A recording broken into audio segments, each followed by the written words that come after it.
Praise the lord. దేవునికి స్తోత్రం కలుగును గాక. ప్రియతమ గ్రేస్ రేడియో శ్రోతలందరికీ హృదయపూర్వక స్వాగతం, సుస్వాగతం. మిత్రులారా, ఒక చిన్న మనవి మీకందరికీ. మొట్టమొదటిగా క్రీస్తు శకం 52లో అంటే AD 52లో గౌరవనీయులు సెయింట్ థామస్ గారు మన దేశానికి వచ్చి క్రీస్తు సువార్తను ప్రకటించారు, అమరులైనారు.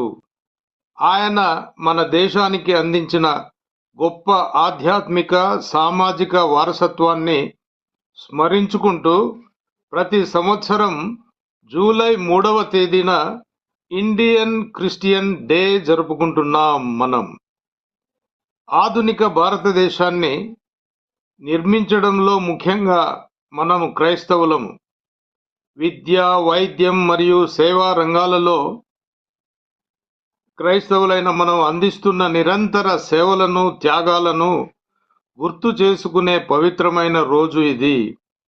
క్రీస్తు ప్రేమను పంచుదాం, భారతదేశానికి ఆశీర్వాదంగా ఉందాం, నిలుద్దాం. అందరికీ 50 మంది గౌరవనీయులైన శ్రోతలందరికీ భారతీయ క్రైస్తవ దినోత్సవ శుభాకాంక్షలు గ్రేస్ తెలుగు రేడియో తరపున. మిత్రులారా, truth and times a Christian perspective అనే ఈ పాడ్కాస్ట్లో ఈరోజు మనము Bible prophecies, ongoing wars and global ఇంప్లికేషన్స్ను చర్చించబోతున్నాం. If you remember, even in the last episode we discussed and debated the same subject. ఇంకా కొన్ని ఎపిసోడ్స్ ఇంకా 2-3 ఎపిసోడ్స్లో అన్ని బైబిల్ ప్రాఫెసీస్, ప్రముఖమైన బైబిల్ ప్రాఫెసీస్ అన్ని అందరి దృష్టికి తీసుకురావాలని చెప్పేసి మా ప్రయత్నం. మొట్టమొదటిగా గౌరవనీయులైన మన డిస్టింగ్విష్డ్ స్కాలర్స్ను మీకు పరిచయం చేస్తాను. గౌరవనీయులు డాక్టర్ రవికుమార్ దర్వేముల గారు, pastor good shepherd church, Hyderabad. మరియు శ్రీ డేనియల్ విజయప్రకాష్ గొంతుపులి గారు, సీనియర్ అడ్వకేట్ కమ్ క్రిస్టియన్ ఐడియాలగ్. ఇరువురు దైవజనులకు హృదయపూర్వక స్వాగతం, సుస్వాగతం. మిత్రులారా, ఈరోజు మన main focus Israel and Bible prophecies. మీరంతా గమనించి ఉంటారు, గత నెల అంటే జూన్ నెలలో 2 యుద్ధ విరమణ ఒప్పందాలు, పీస్ అగ్రిమెంట్స్ జరిగినాయి. జూన్ 14న US, ఇరాన్ మధ్య శాంతి ఒప్పందం జరిగింది. మెమొరాండమ్ ఆఫ్ అండర్స్టాండింగ్ అన్నది సైన్ చేశారు ఇరువురు నాయకులు.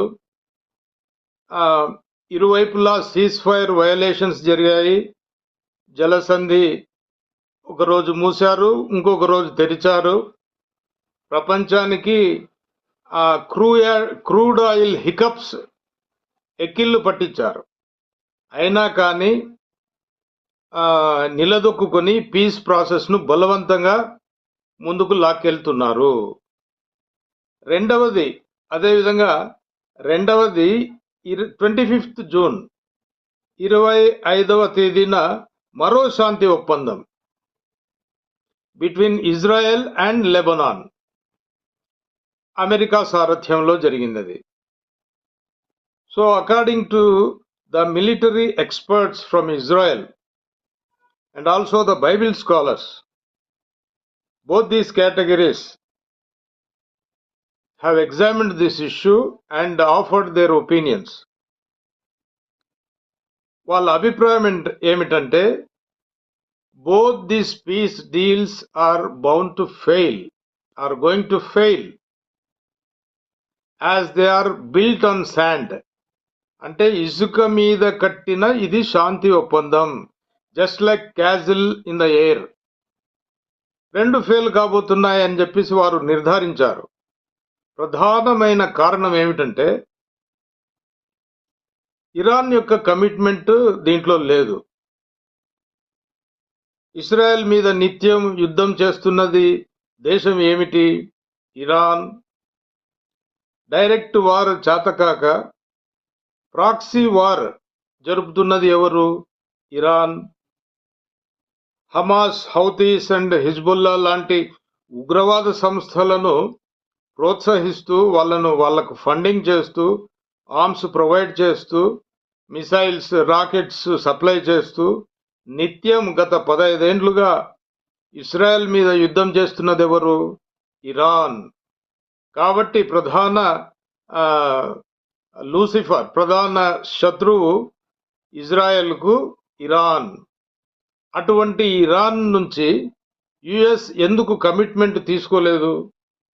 ఇజ్రాయెల్ను గౌరవిస్తాను, ఇజ్రాయెల్ మీద యుద్ధం చేయను, ఇజ్రాయెల్ను నేను ఒక సావరెన్ నేషన్గా రికగ్నైజ్ చేస్తానని ఇరాన్ కమిట్మెంట్ ఇచ్చినప్పుడే కదా అక్కడ శాంతి అన్నది వెస్ట్ ఏషియాలో నెలకొల్పవచ్చును. యుఎస్ ఏమైనా ఈ అంశంలో తప్పుటడుగు వేసిందా? అదేవిధంగా ఈ రెండవ పీస్ అకార్డులో మీరు చూస్తే ఇజ్రాయెల్ అండ్ లెబనాన్ ఈ రెండు న్యాచురల్ ఎనిమీస్ కాదు. Israel and Lebanon are not enemies. లెబనాన్ను ఇజ్రాయెల్ గుప్పిట్లో పెట్టుకుని ఒక పప్పెట్ నేషన్గా మార్చివేసి హిజ్బుల్లాను అక్కడ ఇన్స్టాల్ చేసి హిజ్బుల్లా ద్వారా లెబనాన్ సాయిల్ మీద నుంచి ఇజ్రాయెల్ మీద యుద్ధం చేస్తూ ఉంది ఇరాన్. కాబట్టి ఈరోజు ఇజ్రాయెల్ గాజా లాగా లెబనాన్లో కూడా ఆ యొక్క డిఫెన్సివ్ వార్ను ప్రారంభించింది. So war is between Hezbollah, Iran and Israel. So Iran and Lebanon sign చేస్తే where is Hezbollah and Iran? Where is the commitment of Iran and Hezbollah? How can you have peace without involving Hezbollah and Iran? So this is also a tactical mistake. దీంట్లో Israel అంటే Netanyahu గారు, Israel prime minister గారు Trump గారిని please చేయడానికి మాత్రమే ఈ యొక్క piece డీల్ను sign చేశారు అన్నది అందరికీ అర్థమవుతా ఉంది. కాబట్టి ఈ రెండు కూడా ఇసుక మీద కట్టిన శాంతి ఒప్పందాలే, ఇసుక మీద కట్టిన భవనాలే, కాబట్టి కూలిపోనున్నాయి అని చెప్పేసి ఆ పండితులు నిర్ధారించారు. అంతేకాదు మిత్రులారా, ఈ రెండు శాంతి ఒప్పందాల నేపథ్యంలో కొన్ని కీలకమైన ప్రశ్నలు లేవనెత్తుతున్నారు ఈ Bible scholars and military experts. Is America committing A blunder అన్నారు. దేవుడు తనకు అప్పగించిన ఇరాన్ మిషన్ ఇరాన్ను అసంపూర్తిగా దానిని అంటే పూర్తి చేయకుండా దేవునికి అవిధేయత చూపిస్తుందా అమెరికా అన్న ప్రశ్న లేవనెత్తారు. ఇరాన్ మిషన్ అన్నది it is a God given task to America, but America without completing the task has is leaning towards piece process. Is this not disobedience to God అని ప్రశ్నను లేవనెత్తారు ఈ యొక్క Bible scholars, Israeli Bible scholars. వీరు దీనికి biblical ప్రీసిడెన్స్ కూడా ఒకటి coat చేశారు. Biblical ప్రీసిడెన్స్ అంటే మొదటి సమూయేలు గ్రంథంలో సౌలుకు అంటే కింగ్ సాల్కు సమూయేలు ప్రవక్త ద్వారా దేవుడు ఇచ్చిన ఆజ్ఞ ఏమిటంటే అమాలేకీయుల మీద యుద్ధం చేసి వారిని సంపూర్తిగా నిశ్శేషంగా వారిని నిర్మూలించుండి అని చెప్పేసి దేవుని ఆజ్ఞ అయితే సౌలు గారు దానిని 90% మాత్రమే విధేయత చూపి వారిని జయించి రాజైన అమాలేకీయుల రాజైన అగగును చంపకుండా అతన్ని బందీగా పెట్టుకుని వచ్చేస్తారు. సో ఆ 10% అవిధేయత చూపినా కానీ దేవుని ఉగ్రత సౌలు మీదికి వచ్చింది. ఆ కారణం చేతనే సౌలు సైడ్ లైన్ అయిపోయినాడు. దేవుడు దావీదును అభిషిక్తుని చేసినాడు. దావీదుని కింగ్ డేవిడ్ను బాగా ప్రమోట్ చేసి సెలెక్ట్ చేసి ప్రమోట్ చేసినారు అని చెప్పేసి ఆ యొక్క బైబిల్ స్కాలర్స్ బిబ్లికల్ ప్రెసిడెంట్స్ ను కూడా in support of their argument they have advanced that point of view. America ఈ తప్పు చేయకూడదు అని పండితులు భావిస్తున్నారు. అంతేకాదు మిత్రులారా, ఇంకా కొన్ని కీలకమైన అంశాలు, ఇవన్నీ ప్రస్తావించతగ్గవి కాబట్టి నేను మీకు సబ్మిట్ చేస్తా ఉన్నాను. 75 ఏండ్ల అమెరికా ఇజ్రాయెల్ అలియన్స్ 1948లో ఇజ్రాయెల్ ప్రారంభమైనప్పటి నుండి, అంతకు ముందు కూడా అమెరికా ఇజ్రాయెల్కి ఎంతగానో, ఇజ్రాయెల్ దేశం ఏర్పడటానికి ఎంతగానో సహాయం చేసింది. ఏర్పడిన తర్వాత ఈ యొక్క strong alliance, America Israel alliance built on the solid rock of Judeo-Christian nationalism. Please remember this nationalism, Judeo-Christian nationalism. నేడు బలహీనమైతుందా? ఎంతో బలమైన ఆ యొక్క అలియన్స్ నేడు బలహీనమైతుందా అన్న ప్రశ్న వాళ్ళు లేవనెత్తారు. జెరూసలేంలో వర్షం వస్తే అమెరికాలో అంబ్రెల్లాలు ఓపెన్ చేస్తారు అన్న నానుడి మీకందరికీ గుర్తుంటుంది కదా. అదేవిధంగా జెరూసలేం డీసీలో తుమ్ములు వస్తే వాషింగ్టన్ డీసీలో పర్షం పడుతుంది అన్న జోకులు కూడా మీకందరికీ తెలుసును మిత్రులారా. ఇంత బలమైన సత్సంబంధము, దేవునిచే ఆశీర్వదింపబడిన ఈ సంబంధము బలహీనమైతుందా? కాకూడదని మనమందరం ప్రార్థించాలి. అదేవిధంగా నాటో కంట్రీస్ కూడా, చాలా నాటో కంట్రీస్ ఇజ్రాయెల్ను బిట్రే చేశాయి. గత గాజా యుద్ధము ప్రారంభమైనప్పటి నుంచి ఇజ్రాయెల్కు దూరంగా ఉంటుంది నాటో అన్ని విధాల. ఇజ్రాయెల్ను దూషించి ఇజ్రాయెల్ ద్వేషించిన ఇంగ్లాండ్ కానీ, డెన్మార్క్ కానీ తదితర దేశాలు ఈరోజు ఏ పరిస్థితుల్లో ఉన్నాయో గమనించాల్సిందిగా ఆ యొక్క బైబిల్ స్కాలర్స్ తెలియజేస్తా ఉన్నారు. కాబట్టి there is every need to revive this Zudio Christian nationalism అని చెప్పేసి వారు తెలియజేశారు. So against this background let us go to our scripture portion today, that is Psalm 83 and Prophet Ezekiel's book, Ezekiel 38 and 39 chapters. మిత్రులారా, నేడు జరుగుతున్న యుద్ధాలు, భీకరమైన యుద్ధాలు, వివిధ ప్రాంతాల్లో జరుగుతున్న ఆ యొక్క ఘర్షణలు, ఆ విధ్వంసం, యూదుల పట్ల జాతి విద్వేషం, యాంటీసెమిటిజం, క్రైస్తవుల పట్ల హింస, persecution and genocide of Christians, terrorism, earthquakes మనం రీసెంట్గా చూసాం, న్యాచురల్ కెలామిటీస్, ఇవన్నీ ఏమి సూచిస్తున్నాయి? Signs of end days. We are living in final moments of human history. ఈ ప్రశ్నలకన్నిటినీ ఈరోజు సామ్ 83లో, ఎజ్కియెల్ 38-39లో మనం వెతుకుతాం. 83ను మీరు చూస్తే ఒక ప్రవచనాత్మకమైన కీర్తన. అది చాలా స్పష్టంగా వ్రాయబడింది. 10 దేశాల కూటమి, దేశాల పేర్లు కూడా మనకు అక్కడ డిస్క్రైబ్ చేశారు. 3 నుంచి 10-15 వచనాల వరకు. ఇజ్రాయెల్ దేశాన్ని, ఇజ్రాయెల్ ప్రజలను తుడిచివేయాలని వారు కుట్ర పన్నుతున్నారు. ఇది నెరవేరిందా లేక నెరవేరబోతుందా అన్నది మనము మన గౌరవ బైబిల్ స్కాలర్స్ను అడిగి తెలుసుకుందాం. అదేవిధంగా 83వ కీర్తన వ్రాసిన 400 ఏండ్ల తర్వాత ప్రవక్త అయిన హెజ్కియల్ గారు 38, 39 అధ్యాయాలలో గోగు మాగోగు అంటే నేటి రష్యా నేతృత్వంలో ఒక కోయలిషన్, పవర్ఫుల్ కోయలిషన్ ఒకటి ఏర్పడుతుంది, కూటమి ఏర్పడి గొప్ప యుద్ధం జరుగుతుంది ఇజ్రాయెల్ మీద అన్న ప్రవచనం. ఇది ఏమైనా నెరవేరబోతుందా? ఈ అంశాలన్నింటినీ మనము ప్రధాన చర్చలో ఈరోజు తెలుసుకోబోతున్నాం.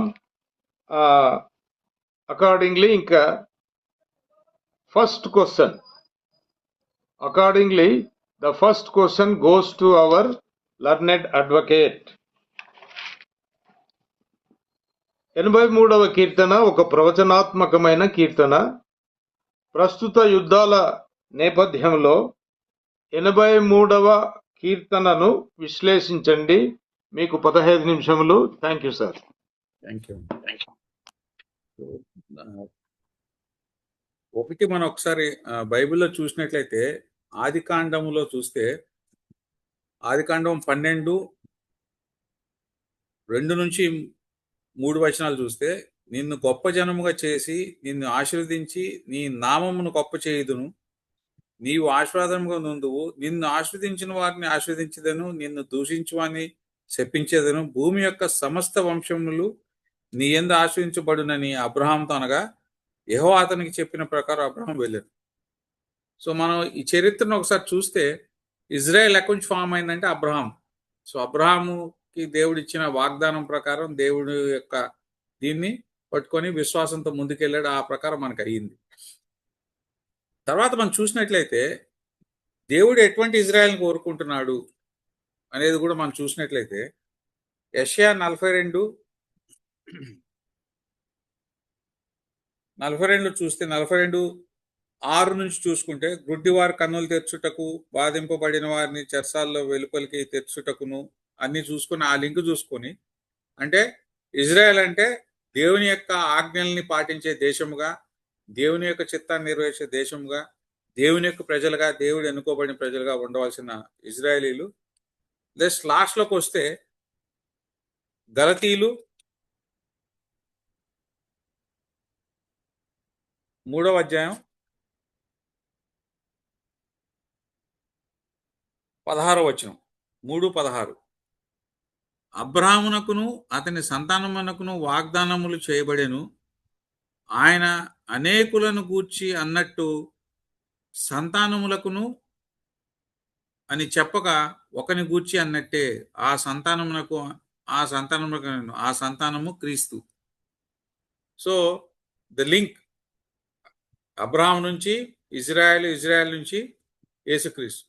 సో ఎటువంటి ఇజ్రాయెల్ దేవుడు కోరుకుంటున్నాడు అనేది చూస్తే ఇవాళ వాస్తవంగా మనం కొద్దిగా లోతుకు చూస్తే అటువంటి ఇజ్రాయెల్ ఇప్పుడు ఉందా, యాజ్ ఆన్ డేట్ అటువంటి ఇజ్రాయెల్ ఉందా అనేది చూస్తే, మీరు ఇందాక చెప్పినట్టు జైనిజం దీని నుంచి ఏర్పడిన ఇజ్రాయెల్ దేశంగా చెప్తున్నారు చాలా మంది చరిత్రకారులు, చాలా మంది చెప్తుంది అది. ఇవాళ చూస్తే 60% of them don't believe in Christ and most of them are atheist. ఇట్లా సెక్యులర్ కంట్రీ లాగా ఉంది. బట్ మనం ఏంటంటే, నిన్ను ప్రేమించిన వాడిని నేను ప్రేమించదని ఏదైతే అబ్రహాంతో అన్నాడో, సో బై డిఫాల్ట్ క్రిస్టియన్స్ అందరూ కూడా ఏంటంటే we love Israel, we support Israel. అందుకని అమెరికా కానీ మనం కానీ అందరూ కూడా we have that love towards them. So ఇప్పుడు ఖచ్చితంగా బైబిల్ ప్రవచనాలు నెరవేరుతాయి. బైబిల్ ప్రవచనాలు నెరవేరుతాయి. అందుకని ఇజ్రాయెల్ మళ్ళీ దేశంగా ఏర్పడింది 48లో. వరుసగా చూసుకుంటూ వస్తే కీర్తనలు 83 చూస్తే చాలా మంది చెప్పేది ఏంటంటే నెరవేరబోతుంది, ఆ ప్రవచనాలకు నెరవేరబోతున్నాయి అని చెప్తున్నారు. సిమిలర్లీ కొంతమంది ఏమో ఆల్రెడీ నెరవేరిని అనేది, ఎందుకంటే ఇజ్రాయెల్ ఏర్పడిన కానీ అనేక సందర్భాల్లో అనేక దేశాలతో తన ఉన్న దేశాలతో, శత్రు దేశాలతో యుద్ధాలు చేస్తూనే వచ్చింది. సో ఇవాళ ప్రధానంగా చూసినట్లయితే ఇంతవరకు ఇజ్రాయెల్కి ఇరాన్కి డైరెక్ట్ యుద్ధం లేదు. ఇప్పుడు డైరెక్ట్ యుద్ధం ఏర్పడింది. ఈ డైరెక్ట్ యుద్ధం అంటే ఇంతకాలం ఇండైరెక్ట్ గా ఎట్లా ఉంది, వాళ్ళు ప్రమోట్ చేసిన, ఇరాన్ ప్రమోట్ చేసిన ఏవైతే టెర్రరిస్ట్ గ్రూప్స్ ఉన్నాయో వాళ్ళతో వీళ్ళకి యుద్ధాలు ఉన్నాయి. బట్ ఇప్పుడు డైరెక్ట్ గా Israel has war with Iran. So ఈ క్రమంలో ఒకసారి మనం ఇప్పుడు కీర్తనలు 83 చూస్తే దానిలో చాలా స్పష్టంగా రాయబడి ఉంది. సో ఆసాపు గారు రాసిన కీర్తన, ఆయన చేసిన ప్రవచనం ఏదైతుందో రాబోయే రోజుల్లో శత్రువులందరూ ఒకటయ్యి మరి వాళ్ళందరూ కూడా దీన్ని ఇజ్రాయెల్ని నామరూపాలు లేకుండా అసలు గ్లోబ్ మీద లేకుండా ప్రపంచం మీద లేకుండా చేయాలని వాళ్ళ ఉద్దేశం కాబట్టి వాళ్ళ తరపున యుద్ధం చేయవా దేవా అని చెప్పి దేవుణ్ణి వేడుకున్నట్టు ఉంది మనకి. సో అది జరగవలసి ఉన్నది. ఎందుకంటే ఇజ్రాయెల్ ఇప్పుడు ఏర్పడినాక ఇప్పుడు దాన్ని లేకుండా చేయాలనేది ఉంది. సో ఇరాన్ది పక్కన పెడితే ఆ దేశాలు ఏమనేది కలిసి వచ్చే దేశాలని చూస్తే ఇక్కడ మనకి నార్త్ సౌత్, ఇజ్రాయెల్కి నార్త్ సౌత్ గానే ఉత్తర దేశం అంటే ఉత్తరం పక్క ఉన్నాయి, సౌత్ అంటే దక్షిణ పక్క ఉన్నాయి. సో ఇక్కడ మనకి మీరు ఇందాక చెప్పినట్టు అక్కడ ఉదాహరించిన దేశాలు ఏవి, ఇవాళ ఏంటి, ఇవాళ ఏవి అయ్యి అని చూస్తే ఎదోమ్ అంటే సదర్న్ పార్ట్ ఆఫ్ జోర్డన్ లో ఉన్న వాళ్ళు, ఇవాళ మోడర్న్ డేస్ లో సదర్న్ పార్ట్ లో జోర్డన్ లో ఉన్న వాళ్ళు. ఇస్మాయిలీలు అంటే అరేబియన్ పెనిన్సులా ఉన్న అరబ్ ట్రైబ్స్. అట్లాగే మోయాబీలు అంటే సెంట్రల్ జోర్డన్ లో నివసించే వాళ్ళు. అట్లాగే హగ్రీలు అంటే a tribe in Egypt or northern Arabia అనేది వాళ్ళు అంటున్నారు. అట్లాగే గెబాల్ అంటే నార్థన్ లెబనన్. అలాగే అమ్మోనీయులు అంటే నార్థన్ జోర్డన్. అండ్ అమాలేకీయులు అంటే డిసెండెంట్స్ ఆఫ్ ఈసా, possibly located in Sinai region. అట్లాగే ఫిలిస్టీలు అంటే గాజా స్ట్రిప్. అండ్ తైరే అంటే తూర్ అంటే సదర్న్ లెబనాన్. సిమిలర్లీ అషీరీలు అంటే ఇవాళ ఇరాక్, సిరియా, టర్కీ అని కూడా దానిలోకి వస్తాయి. సో ఇప్పుడు వీళ్ళందరూ కూడా యుద్ధం చేస్తున్నారు. ఇప్పుడు రాబోయే రోజులు జరిగేది ఏంటంటే ఎవరైతే వీళ్ళు ఉన్నారో వీళ్ళందరూ కూడా ఒకే తాటి మీదకి వచ్చి ఇజ్రాయెల్ని చేయాల్సింది. లాస్ట్ టైం మనం డిస్కస్ చేసుకున్నట్టు there is every chance of Egypt and other countries coming together and fight against Israel. ఏది అక్కడ జరిగిన మార్పుల వలన Egypt may become a big force later. So ఇటువంటి జరుగుతున్న క్రమంలో ఇవాళ నెక్స్ట్ ఏంటి, వాట్ ఈస్ నెక్స్ట్ అనేది మనం చూసుకుంటూ వస్తే ఆ దిశగానే మన ప్రయాణం జరుగుతుంది. ఇందాక మీరు చెప్పినట్టు మరి ఏఎస్కేలో రాసింది గాగు మాగోగ్ యుద్ధం, ఇక్కడ ఈ యుద్ధం. సో ఈ రెండిటికి ఉన్న సిమిలారిటీస్ ఏంటి అనేది చూస్తే రెండింటికి కూడా ఏంటంటే ఇజ్రాయెల్ మిగతా దేశాలతో యుద్ధం చేస్తుంది. సో ఇక్కడ 83లో చూస్తే మనకి స్పష్టంగా ఏ దేశాలని రాయబడి ఉంది. అట్లాగే గోగు మాగోగ్ యుద్ధంలో చూస్తే మిగతా దేశాలన్నీ కూడా కలిసి రావడం అనేది ఉంది. సో ఇక్కడ ప్రధానంగా మనం చూసినట్లయితే మొదటగా ఈ యుద్ధం జరుగుతుంది. ఏదైతే వాళ్ళ కీర్తనలో మనకి రాయబడి ఉంది 83 అధ్యాయం, ఈ యుద్ధం జరిగినాక ఆ తర్వాత గాగు మాగోగ్ అనేది లాస్ట్ యుద్ధంగా మనకి జరుగుతుందని చెప్పి చాలా మంది విశ్లేషకులు, బైబిల్ విశ్లేషకులు కూడా చెప్పిన దాని ప్రకారం అదేంది. సో ఇవన్నీ చూసుకుంటే వెళ్ళినప్పుడు అయితే మనం చూస్తే ఇక్కడ మనకి ఏం కనపడుతుందంటే ఏవైతే దాని నైబరింగ్ నేషన్స్ ఉన్నాయో దే ఆర్ వెరీ హాస్టైల్. ఆ నైబరింగ్ నేషన్స్ ఏవైతే ఉన్నాయో వాళ్ళు ఎప్పుడు దీన్ని ఇజ్రాయెల్ మీద కాసుకొని ఉంటున్నారు. ఎవరనేది మనం ఒకసారి చూసినట్లయితే ఇజ్రాయెల్ చుట్టుపక్కల ఎవరున్నారని చూస్తే ఫిలిస్తీన్లు, గాజా, అట్లాగే సదర్న్ లెబనాన్, తైరా, అలాగే సిరియా, వీళ్ళందరూ హెజ్బాల్. అప్పుడు మనం చూస్తే మిలిటరీ క్లాషెస్ జరుగుతున్నాయి. సో మిలిటరీ క్లాషెస్ ఎవరితో జరుగుతున్నాయి అంటే the groups of Hamas and హెజ్బాల్తో తరచుగా నిరంతరం జరుగుతూనే ఉన్నాయి. ఇజ్రాయెల్కి నిరంతరం జరుగుతూనే ఉన్నాయి. ఇప్పుడు ప్రధానంగా చూసినట్లయితే మనకి హెజ్బాల్ ఇవన్నీ కూడా అవుతున్నాయి. సో ఇవి మొదటి నుంచి కూడా జరుగుతూనే వస్తున్నాయి, కంటిన్యూస్గా, ఆల్మోస్ట్ ఒక కంటిన్యూస్గా జరుగుతూనే వస్తున్నాయి. అది ఇప్పుడు సీరియస్ రూపంలోకి వెళ్ళి డైరెక్ట్గా ఇరాన్తో యుద్ధం అనేది మనకి ఆ స్టేజ్కి వచ్చాం. సో ఇప్పుడు ఫుల్ఫిల్మెంట్ ఆఫ్ ఇది దానికి వచ్చేసామని అంటానికి లేదు, రాబోతున్నాం అంటానికి కూడా లేదు. ఏదైనా కానీ దాన్ని ఇంకా మనం దేవుడు ఇంకా బయలుపరిచినట్లయితే దాన్ని బట్టి మనం ఇంకా చేయాల్సిన అవసరం ఉంది. బట్ ఏదైనా కానీ చాలా మంది విశ్లేషకులు చెప్పిందంటే it is going to be fulfilled అన్నారు. స్టార్ట్ అయినట్టే, ఒక రకంగా చెప్పంటే స్టార్ట్ అయినట్టే. సో ఇది ఎప్పటి వరకు వెళ్తుంది, ఎప్పుడు ఎండ్ అవుతుందంటే ఇవాళ ఉన్న పొలిటికల్ సిచ్యుయేషన్ చూసుకుంటే ఇది ఎండ్ అవడానికి స్కోప్ కనపట్లేదు. పీస్ ట్రీటీస్ జరుగుతున్నప్పటికీ ఓ పక్కన యుద్ధం కంటిన్యూ అవుతూనే ఉంది. ఏవైతే ఇరాన్ ప్రమోట్ చేసిన గ్రూప్స్ ఏవైతే ఉన్నాయో ఆ టెర్రరిస్ట్ గ్రూప్స్ ఇంకా still they are in the same ఇది. సో ఇక్కడ మనం ఇంకా చూసినట్లయితే ఇప్పుడు మనకి ఈ యుద్ధం తర్వాత మనకి ఏం జరుగుతుంది అనేది ఇంకా చాలా మంది ఏం చెప్తున్నారంటే దానియేలు గ్రంథం 9:27లో యాంటీ క్రైస్ట్ ఇది పీస్ ట్రీటీ చేయడం అది జరగడానికి నెక్స్ట్ దట్ విల్ కమ్ అనేది చాలా మంది కూడా అంటున్నారు, దాన్ని చెప్తున్నారు విశ్లేషకులు. సో ఆ పీస్ ట్రీటీ జరుగుద్ది అంటే యాంటీ క్రైస్ట్ ఇది జరుగుతుంది. సో ఇవి చూసుకున్నట్లు వస్తే మనం నెక్స్ట్ ఏంటంటే అక్కడ ఆ ప్రాంతంలో జరిగేది ఏదైతే ఉందో అక్కడ చేంజ్ ఆఫ్ పవర్ లేకపోతే చేంజ్ ఆఫ్ ఏమంటాం అలయన్సెస్ జరుగుతుంది ఎక్కువ. ఎవరు ఎటుపక్క ఉంటారు ఏంటి అనేది కూడా ఒక ప్రశ్నార్థకంగా ఉంది. సో ఇవన్నీ గమనించుకుంటూ వెళ్తే ఒక్కొక్కటి చూసుకుంటూ వెళ్తే ఇప్పుడు అట్ ప్రెసెంట్ ఈ వార్ అయితే ఖచ్చితంగా జరుగుతుంది. ఇది కంటిన్యూస్ జరుగుతుంది. ఇన్ కేస్ పీస్ ట్రీటీ కనుక వచ్చినట్లయితే దానియేలు గ్రంథంలో మనకి ఏదైతే రాయబడి ఉందో 9:27 అది నెరవేరినట్టు మనం చెప్పుకునే అవకాశం కూడా ఉంది. అట్లాగే బైబిల్లో మనం ఇజ్రాయెల్ చూసుకున్నట్లయితే ఇవాళ ఉన్న ఇజ్రాయెల్ని చాలా మంది ఏమంటారంటే it's a political formation, it's a political project కింద అంటున్నారు. బైబిల్ ప్రకారం ఏర్పడవలసిన ఇజ్రాయెల్ ఇంకా ఏర్పడలేదు అనే చాలా మంది కూడా అంటున్నారు. బట్ దాని కొద్ది లోతుల్లోకి వెళ్ళి చూస్తే ఎందుకు అంటున్నారు, అది ఎందుకు వస్తుందంటే majority are still they are to accept Jesus. వాళ్ళు మెస్సయాని నమ్మరు. అట్లాగే వాళ్ళు ఏమంటారంటే మెస్సయా వచ్చినాక ఏర్పడుతుందని చాలా మంది ఆ బిలీఫ్ లో ఉన్నారు అనేది చాలా నేను చూశాను కూడా. ఆన్లైన్ చూసినప్పుడు చాలా మంది ఏ బిలీఫ్ మెస్సయా వచ్చినాక ఇజ్రాయెల్ ఏర్పడుతుంది అనే బిలీఫ్ లో కూడా majority of Israel still there అనేది కూడా ఉంది. సో విదిన్ ఇజ్రాయెల్ ఇట్లాంటి స్పెక్యులేషన్స్ ఉన్నప్పుడు మనం ఆ లోతుల్లోకి చూడకుండా మనం ఏంటంటే బైబిల్ ప్రకారం we are looking at Israel. Israel కోసం ప్రార్థన చేస్తాం, ఇజ్రాయెల్ మీద జరుగుతున్న ప్రవచనాలు ఇట్లా మనం డిస్కస్ చేసుకుంటున్నాం. సో ఇవన్నీ చూసుకుంటే ఒక్కొక్కటి చూసుకుంటూ వెళ్తే వేర్ వీఆర్ నౌ అనేది చాలా ఖచ్చితంగా చూసుకోవాలి. అట్లాగే మనకి Israel has to become light to the nations అనేది చాలా స్పష్టంగా అందరూ కూడా అభిప్రాయపడుతున్నారు. అది ఖచ్చితంగా నెరవేరుతుంది. God is going to do. Recent గా ఒక సేవకులు కొంతమందికి they had an vision. So దానిలో వాళ్ళకి వచ్చింది ఏంటంటే ఒకటి గాబ్రియల్. సో గాబ్రియల్ దూతని దేవుడు మళ్ళీ పంపించాడు. గాబ్రియల్ అంటే వర్తమానం తీసుకొస్తుంది. గాబ్రియల్ అనేది వర్తమానానికి సూచన. అట్లాగే మిఖాయల్, సో వర్తమానం వస్తుంది, ఆ తర్వాత యుద్ధాలు కూడా ఉన్నాయి. సో ఇవన్నీ ఉన్నాయి కాబట్టి క్రైస్తవులుగా మనం ఏంటంటే we need to prepare for the coming. That's very near. So ఇజ్రాయెల్ని దేవుడు ఏర్పాటు చేసిన గల కారణానికి అవన్నీ కూడా అయిపోయి ఉన్నాయి మనకి. ఎందుకంటే అబ్రహాం నుంచి ఇజ్రాయెల్ నుంచి యేసుక్రీస్తు రావడం, యేసుక్రీస్తు మళ్ళీ రావడం, రెండో రాకడ మనం సిద్ధపడుతున్నాం కాబట్టి ఇవన్నీ కూడా రెండో రాకడ సూచనలు. ఈ రెండో రాకడ సూచనలు ఖచ్చితంగా ఇజ్రాయెల్ కూడా సిద్ధపడాలి అని ఇజ్రాయెల్ కోసం కూడా మనం కూడా ప్రార్థించాలి. ఎందుకంటే the total country has to accept మెస్సయాని యాక్సెప్ట్ చేయాలి. వాళ్ళు యాక్సెప్ట్ చేసినప్పుడే మనకి will see the end of the world. So వాళ్ళు యాక్సెప్ట్ చేయాలి. అట్లాగే మనం కూడా నిరంతరం మనకి దేవుడు ఏమైతే ఆజ్ఞలు మనకి ఇచ్చాడో ఆ ఆజ్ఞలు మనం అతిక్రమించుకుంటూ పాటిస్తూ మన యొక్క జీవితాన్ని కూడా మనం కాపాడుకోవాల్సిన బాధ్యత ఖచ్చితంగా ఉంది. మన యొక్క రక్షణ మనం కాపాడుకుంటూ అది ఇతరులు కూడా బోధించాల్సిన అవసరం చాలా ఉంది.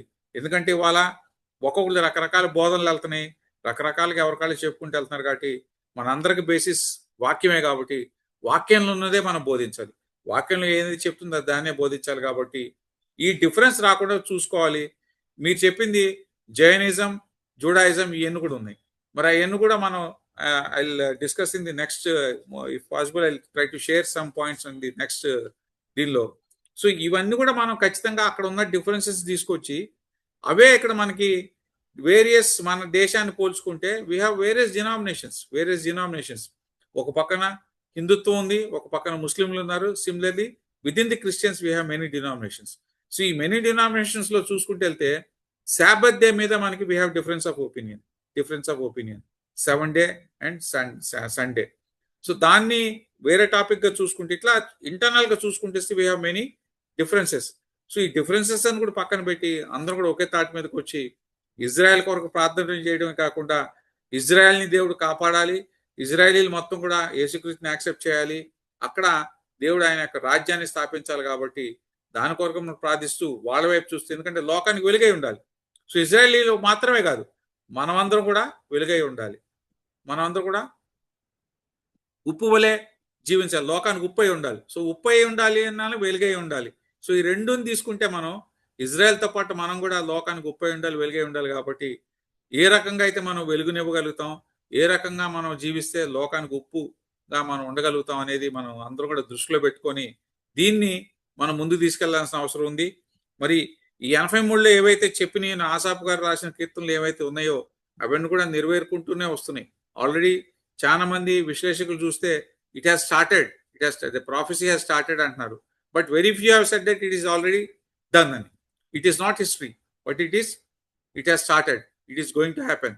అండ్ కాబట్టి ఆ నెరవేరుతుంది కాబట్టి నెక్స్ట్ దీని తర్వాత దీని కనెక్షన్ మరి గోగు మాగోగు అంటున్నారు కాబట్టి మరి అదే చివరి యుద్ధంగా మనం భావిస్తున్నాం కాబట్టి ఖచ్చితంగా మనందరూ కూడా సిద్ధపడాలి, ఇజ్రాయెల్ కోసం ప్రార్థించాలి, ఇజ్రాయెల్ లాగా మనం కూడా సిద్ధపడి ఉండాలని చెప్పి మరి తెలియపరుస్తూ నేను ముగిస్తాను. Thank you. Thank you Vijay గారు. The process of fulfilment of 83 has commenced అని చెప్పేసి చాలా క్లియర్గా మీరు తెలియజేశారు. Thank you very much. Now we will proceed to the next question. Question goes to our beloved pastor గారు. సార్, ప్రస్తుత యుద్ధాల నేపథ్యంలో 83వ కీర్తన ఎహెచ్కేలు 38-39లోని ప్రవచనాలను తులనాత్మకంగా విశ్లేషించి మీ సందేశాన్ని ఇవ్వండి. Thank you very much sir. You have 15 minutes. Thank you brother sir. మొట్టమొదటిగా మనము 83వ కీర్తన మనం ధ్యానం చేద్దాం. చిన్న ప్రార్థనతో స్టార్ట్ చేసుకుందాం. ప్రేమ గల మా తండ్రి, దయగల నాయన, మేము 83వ కీర్తన ధ్యానిస్తుండగా మీ సన్నిధి మాత్రం చెప్పాం నాయన. ఆత్మీయ సత్యాలు మేము గ్రహించి వాటి వలన మేము లాభం పొంది నాయన ప్రభా, మరి ముఖ్యంగా నాయన ప్రభా నీ పరిచర్యలో ఉండుటకు, నీ స్వార్థ చాటించుటకు మమ్మల్ని అందరినీ ఆయత్తపరచమని నీకే స్తుతులు చెల్లిస్తూ మా ప్రభువుని రక్షకుడైన యేసుక్రీస్తు పేరిట ప్రార్థించి అడిగి వేడుకొంచున్నాం తండ్రి, ఆమేన్. 83వ అధ్యాయం చూసినట్లయితే మొట్టమొదటిగా ప్రార్థన. ఆసాపు ఇక్కడ ప్రార్థన చేస్తా ఉన్నాడు. ఏమని ప్రార్థన చేయడు? దేవా ఊరకొండకము, మౌనంగా ఉండకము, ఊరకొండకము. అంటే దేవుడు సైలెంట్ గా ఉంటాడు. ఆ సైలెంట్ గా ఉన్నప్పుడు మనం ప్రార్థన చేయాలి. ఎందుకు సైలెంట్ గా ఉంటాడు? ఎందుకంటే మెయిన్ వన్ రీజన్ ఏంటంటే టు ట్రై యువర్ ఫెయిత్. నీకు విశ్వాసం ఉన్నదా లేదా అని చెప్పేసి ఆయన సైలెంట్ గా ఉంటాడు. మత్తయి సువార్త 8:24 చూసినట్లయితే మరి వాళ్ళు సముద్రం మీద తుఫాను వచ్చినప్పుడు శిష్యులు అందరూ కూడా భయపడినారు. ప్రభువా, మేము నశించిపోతున్నాము, మమ్మల్ని రక్షించుము అని చెప్పేసి శిష్యులు మరి ఆయన నిద్రపోతా ఉంటే ఆయన లేపినప్పుడు ఆయన ఏమంటే, అల్ప విశ్వాసులారా ఎందుకు భయపడుచున్నారు? సో ఎందుకు దేవుడు సైలెంట్ గా ఉంటాడంటే, నీకు విశ్వాసం ఉన్నదా లేదా, నువ్వు నిజంగా దేవుని యందు విశ్వాసం ఉన్నావు, నా దేవుడు నాకు తోడుగా ఉన్నాడు, నా దేవుడు నా దగ్గర ఉన్నాడు, ఈయన గొప్ప కార్యాలు చేయగలడు అనే విశ్వాసం నీలో ఉందా టెస్ట్ చేయడానికి ఆయన కొన్నిసార్లు సైలెంట్ గా ఉంటాడు.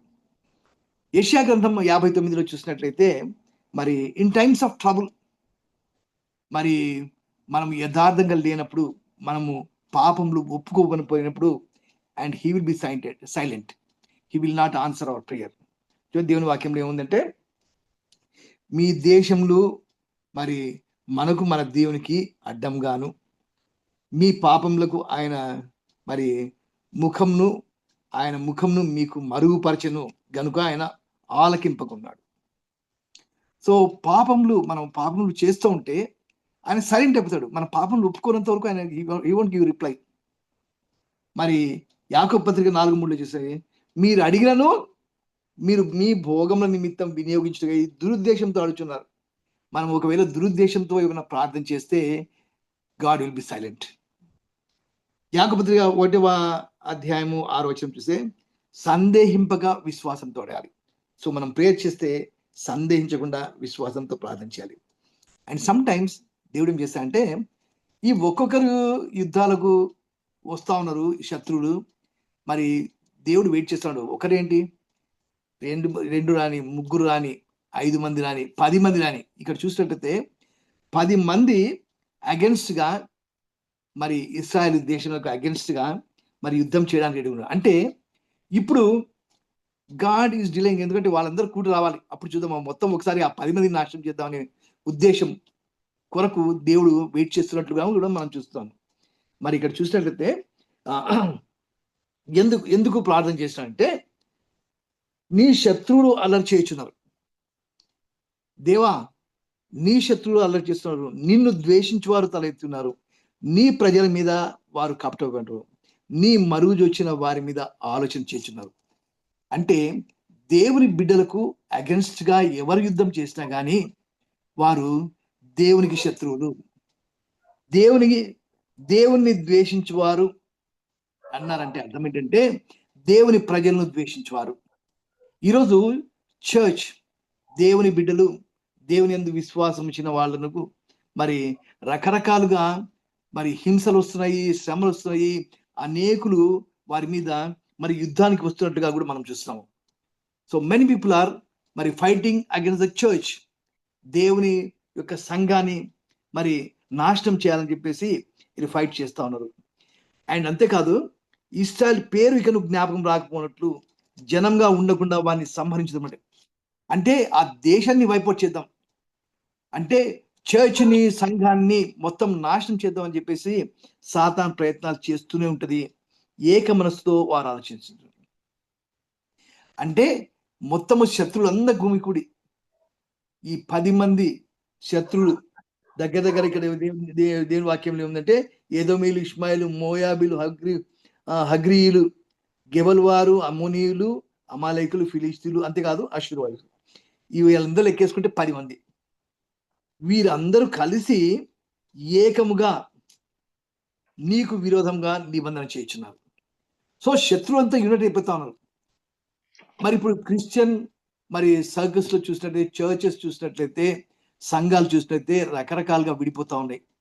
మరి మనలో ఐక్యత లేదు. శత్రువులందరూ కూడా యూనిట్ అవుతా ఉన్నారు, కానీ మనము మన చర్చెస్ లో మరి మన సహోదరుల్లో మనకు ఐక్యత లేకుండా పోతుంది. ఇది చాలా బాధాకరమైన విషయం. మనము అందరం ఐకమత్యంగా ఉండాలి. శత్రువులు ఒకసారి చూసినట్లయితే యేసుక్రీస్తును చంపి శిలువ వేసే ముందు పిలాతు, హేరోదులు ఇద్దరు శత్రులే, కంటే యేసుక్రీస్తును చంపడం వారిద్దరు ఏకమైపోయినారు. అంటే enemies have become friends. So ఇక్కడ వాళ్ళు యునైట్ అయినప్పుడు మరి సంఘంలో దేవుని బిడ్డలు మరి యూనిట్ ఎందుకు కాకుండా ఉంటారు? సహోదరుల ఐక్యత ఎంత మనోహరం అని దేవుని వాక్యం సెలవిస్తుంటే మనలో మనం క్రిటిసైజ్ చేసుకోవడము, మనం ఒకరినొకరు క్రిటిసైజ్ చేయడము, ఆర్గ్యూ చేయడము, ఒకరివి తప్పులు ఒకరు పాయింట్అవుట్ చేయడము, ఈ విధంగా ఒకరినొకరు బ్లేమ్ చేయడము, ఈ విధంగా చేస్తున్నందువలన ఏమిటంటే మనము ఇంకా తేలికైపోతాం. సాతానుకు మనల్ని జయించడం గారికి చాలా ఈజీగా ఉంటుంది. ఇక్కడ చూసినట్లయితే ఆసాపు ప్రార్థన చేస్తాడు. He knows the historical background తెలుస్తున్నాడు. ఇక్కడ చూసినట్లయితే మిద్యానుకు నువ్వు చేసినట్లు, మిద్యాను వాళ్ళు ఎంతో మంది ఉన్నారు, వాళ్ళకు ఒంటెలు, విపరీతమైన ఒంటెలు ఉన్నాయి, పెద్ద సైన్యం ఉంది, మరి చాలా మంది ఉంటే ఈ గిద్యోను 300 మంది పెట్టుకున్నాడు. కానీ బట్ దేవుడు యుద్ధం చేస్తాడు, వాళ్ళు ఒకరికొకరు చంపుకొని చనిపోయాడు. మిద్యాన్లో నువ్వు చేసిన గొప్ప కార్యం ఉంది. అంతేకాదు కీషోను నీటి యొద్ద నీవు సిసెరాకును యాబీనుకు నువ్వు చేసినట్టు వారు చేయము. కీషోను ఏరు ఒకప్పుడు ఎర్ర సముద్రం దాటి వచ్చినారు ఇశ్రాయేలీలు. ఈరోజు కీషోను ఆ యొక్క చిన్న వాగు, అది ఏటి దగ్గర, సిసెరాను అక్కడిని చంపేసేసినారు. ఆ ప్రాంతంలోనే అక్కడనే యుద్ధం జరిగింది. యాబీను అంటే యెరూషలేము బేస్ తీసుకొని ఆయన ఒక 5-6 మంది మరి అందరిని కలుపుకొని మరి ఇక్కడ యెహోషువ మీదకి యుద్ధానికి వచ్చాడు. కానీ దేవుడు యుద్ధం చేశాడు. సో ఇవన్నిట్లో కూడా దేవుడు he is supporting, he is behind all these wars. వీరందరూ గెలవడానికి దేవుడే. వారు ఎందులో నశించి భూమికి పెంటైరి. చూసినట్లయితే వాళ్ళు ఎంతో మంది, కొన్ని లక్షల మంది చనిపోయారు దేవుడు యుద్ధం చేసింది. భూమికి పెంటైపోయినంటే వాళ్ళ ఎముకలు అవన్నీ కూడా పిండి చేసేసి వాటిని లాస్ట్కు ఒక ఎరువుగా, ఒక మాన్యూర్ లాగా చేస్తా ఉన్నారు. ఇప్పుడు జరిగేది అదే. ఈ హ్యూమన్ బోన్స్, యానిమల్ బోన్స్ అన్ని చేసి వాటిని గ్రైండ్ చేసి పౌడర్ చేసి వాటిని భూమికి ఎరువుగా ఇస్తా ఉన్నారు. ఓరేబు జేబు అను వారికి నీవు చేసినట్లు వారి ప్రధానులకు చేయము. అంటే ఈ ఓరేబు జేబు అనే వాళ్ళు న్యాయాధిపతులు 7:25లో వాళ్ళు మిద్యానీయుల అధిపతులు, వాళ్ళను చంపేసేశారు. జెబహు సల్మున్నాను వారికి చేసినట్లు సకల రాజకీయము. అంటే 8:12లో చూసినట్లయితే ఈ జెబహు సల్మున్నాను కూడా చంపేసేశారు. ఎవరు చేశారు? దేవుడు ఈ కార్యం చేశాడు. వారి సకల రాజులకు చేయము అంటే ఆశ ప్రార్థన చేశాడు. ప్రభా నువ్వెన్ని చేస్తావు, మనం హిస్టరీ గుర్తు చేసుకోవాలి. ఒకప్పుడు నువ్వు మా తరఫున యుద్ధం చేసావు, ఒకప్పుడు ఈసారి నీ బిడ్డల తరఫున నువ్వు యుద్ధం చేస్తావు, నువ్వు ఎంతోమందిని చంపేసేసావు, ఎంతోమంది ప్రధానులు చనిపోయారు, ఎంతోమంది రాజులు ఓడిపోయారు. ఈరోజు మేము ప్రార్థన చేస్తున్నాము, ప్రభా నువ్వు సహాయం చేసే దేవుడు అని మనం ప్రార్థన చేయాలి.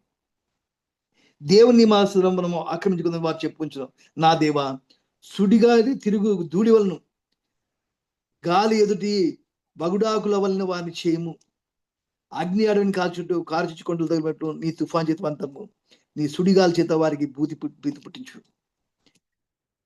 ఏమని ప్రార్థన చేస్తున్నా అంటే, అగ్ని అడవిని కాల్చేసినట్లు, కొండలన్నీ కారుచితో కాల్పోయినట్లు, తుఫాన్ చేత మరి తరుము, ఈ సుడిగాలి, ఇవన్నీ చూస్తుంటే ఇవన్నీ భూతి పుట్టించిన తర్వాత ఏమని ప్రార్థన, యెహోవా వారు నీ నామం వెతుకున్నట్లు వారికి పూర్ణ అవమానం కలిగజేయము. ద పర్పస్ ఈ ప్రేయర్ యొక్క ప్రార్థన అంటే they should know his name. యెహోవా నీ నామం వెతుకున్నట్లు వారిని. ఫైనల్ ఏంటంటే ప్రార్థనలో దేవుని వెతకాలి. ప్రతి ఒక్కరు దేవుని తెలుసుకోవాలి, నిజమైన దేవుని తెలుసుకోవాలి. వారు నిత్యం సిగ్గుబడి భీతినందుగా వారు భ్రమసంచుగా, యెహోవాను నామం ధరించిన నీవు మాత్రమే సర్వలోకంలో మహోన్నతుడిని వారి ఎరుగుదురుగాక. యెహోవాను నామం ధరించిన నీవు మాత్రమే మహోన్నతుడి. You are the great God. నీవు గొప్ప నామం కలిగినటువంటి వాడు. నీవు సర్వం సృష్టించిన దేవుడు, సర్వ అధికారం ఉన్నటువంటి దేవుడు, సర్వశక్తి గల దేవుడు. బట్ నీవు మహోన్నతుడిని వారి ఎరుగుదురుగాక. Why this? ఇవన్నీ యుద్ధాలు, ఇవన్నీ అంటే they should no that he is in control. ఆయన గొప్ప దేవుడు, ఆయన నిజమైన దేవుడు, ఆయనకు మహిమ రావాలా, అది పర్పస్. అంతేకాదు మరి ముఖ్యంగా చూసినట్లయితే మరి ఇప్పుడు ఈరోజు మనము ఎవరి నామంలో అంటే పరలోకం నందును వారిలో కానీ భూమి మీద ఉన్న వాళ్ళు కానీ భూమి కింద ఉన్న వాళ్ళు కానీ ప్రతి వాని మొగాలను యేసు నామంలో వంగినట్లు, ప్రతి నాలుకయు తండ్రి అయిన దేవుని మహిమార్థమై యేసుక్రీస్తు ప్రభువుని ఒప్పుకున్నట్లును దేవుడు ఆయన అధికంగా ఇచ్చి ప్రతి నామం పైనామం ఆయనకు. సో ఫైనల్ గా యేసుక్రీస్తు నామం అన్నిటికంటే పైనామం. సో పర్పస్ ఏంటంటే యేసుక్రీస్తు మనం తెలుసుకోవాలి. మనం ప్రార్థన చేస్తాం, ఇవన్నీ యుద్ధాలు వస్తాయి, ఇవన్నీ యుద్ధాలకు బ్యాక్గ్రౌండ్ దేవుడే.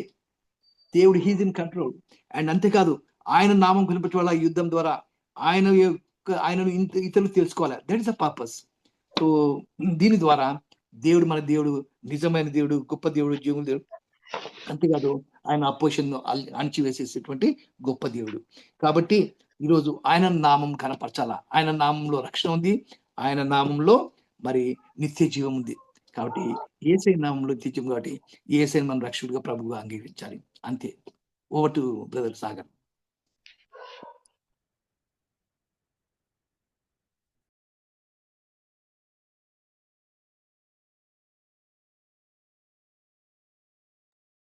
మీట్లో ఉన్నారండి మీరు.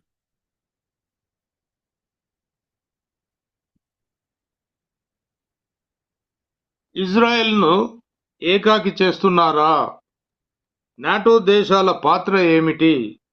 యుఎస్ వేస్తున్న అడుగులు సబబేనా? విశ్లేషించండి. మీకు 10 నిమిషములు. Thank you very much. Just I give 1 or 2 references from the Bible. So ఒకసారి ఆమోసు 5:24 అంటే మొదటి నుంచి కూడా ఏంటంటే దేవుడికి ఇజ్రాయెల్కి ఉన్న సంబంధం చూసుకుంటే ఇట్ వాస్ కండిషనల్. మీరు నా ప్రజలందరూ, నేను మీ దేవుడిని అందరూ, ఎప్పుడు మీరు నేను ఇచ్చిన ఆజ్ఞలను పాటిస్తే. సో వాళ్ళు దేవుడు చెప్పడం, పాటించడం, మళ్ళీ పడిపోవడం, మళ్ళీ ఎవరొకరు ప్రవక్త ద్వారా మళ్ళీ దారి అట్లా. సో ఎంతసేపు ఇదే జరుగుతుంది. సో దాన్ని ఒకసారి మన బైబిల్ చూస్తే ఆ రిఫరెన్సెస్ ఏమైనా చూస్తే 5:24 చూస్తే, ఆమోస్ 5:24 చూస్తే ఒకసారి, నీళ్లు పారినట్లుగా న్యాయము జరగనీయుడి, గొప్ప ప్రవాహం వలె నీతిని ప్రవహింపనీయుడి. ఇశ్రాయేలులారా, అరణ్యమందు 40 సంవత్సరాలు మీరు బలులను నైవేద్యములను నాకు అర్పించితిరా. సో వాళ్ళకి ఏం చెప్తున్నాడంటే నీరు పారినట్లు నీతిని పారనీయడం అని చెప్తున్నాడు. ఎందుకు అంటే అక్కడ అది లేదు కాబట్టి. సిమిలర్లో ఒకసారి మనం హెబ్రిల్ 8:12 హెబ్రిల్ 8:12 నుంచి హెబ్రిల్ 8:8-12 వరకు. అయితే ఆయన అపేక్షించిన వారితో ఇలాగ చెప్పుచున్నాడు, ప్రభు ఇట్లా నేను, ఇదిగో ఒక కాలం వచ్చుచున్నది, అప్పటిలో ఇశ్రాయేల్ ఇంటి వారితోనూ యూదా ఇంటి వారితోను నేను క్రొత్త నిబంధన చేయుదును. అది నేను ఐగుప్తు దేశం నుండి మీ పితరులను వెలుపలికి రప్పించుటకై వారిని చెయ్యి పట్టుకుని నా దినమున వారితో నేను చేసిన నిబంధన వంటిది కాదు. ఏమనగా వారు నా నిబంధనలో నిలవలేదు గనక నేను వారిని అలక్ష్యం చేసి తిని. ప్రభువు చెప్తున్నాడు, ఈ దినములైన తర్వాత ఇశ్రాయేల్ ఇంటి వారితో నేను చేయబో నిబంధన వారి మనసులో నా ధర్మ విధులను ఉంచెదను, వారి హృదయముల మీద వాటిని రాయుదును. నేను వారికి దేవుడనై ఇందును, వారు నాకు ప్రజలైందురు. వారిలో ఎవడునూ ప్రభువును తెలుసుకొనుడని తన పట్టణమునకైనను తన సహోదరునికైనను ఉపదేశం చేయుడు. వారిలో చిన్నలు మొదలుకొని పెద్దల వరకు అందరూ నన్ను తెలుసుకొందురు. నేను వారి దోషముల విషయమై దయ కలిగి వారి పాపములకు అందరూ జ్ఞాపకం చేసుకోను. ప్రభు సెలవిస్తున్నాడు. సో సిమిలర్లీ రోమీలు కూడా ఒకసారి చూద్దాం. రోమీలు 11:25-29.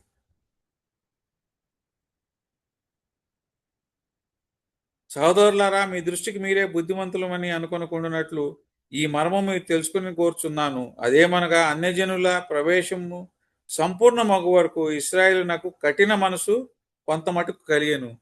వారు ప్రవేశించినప్పుడు విమోచకుడు సియోనుల నుండి వచ్చి యాకోబులో నుండి భక్తిహీనతను తొలగించును.